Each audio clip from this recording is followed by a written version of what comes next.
Hingpit ng napasakaan og kasong reckless imprudence resulting to multiple homicide and damage to property ang driver nga nakabangga patay sa upat ka mga individual sa sitio Asdanang, Barangay Tinoto, Maasim, Sarangani Province. Kahinumdumang gila ang suspect nga driver sa pickup nga si Jaylan Inantay, 36 anyos nga residente usab sa nasampit nga lugar. Kahinumdumang patay sa mong insidente ang iyang mga kabanay nga silang Gregorio Pilon, Loreto Zamora, Jomar Pilon ug Erwin Pilon.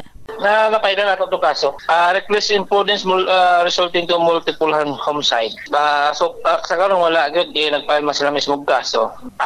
Murag na dawat naman niya kasi siyempre sara niya magigdo.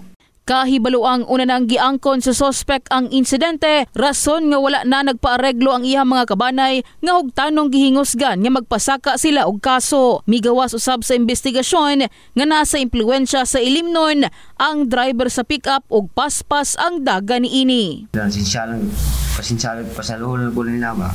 Kusog kay mong dagan, sir? Kusog siguro mama kay patay ko tong gaw na ko tulo-tulo sangkal ba na ako. Mga lang ko pasaylo sila mama. Baso lang ito. Tanan sila mama mga pasaylo sila. Dili man ako ituyo ma'am. Samtang nagpaareglo na lang matud pa ang tag-iya sa panimalay nga naangin sa maong insidente. In the heart of changing lives, kini sa MJ Fernandez sa Brigada News Jansan. Brigada News.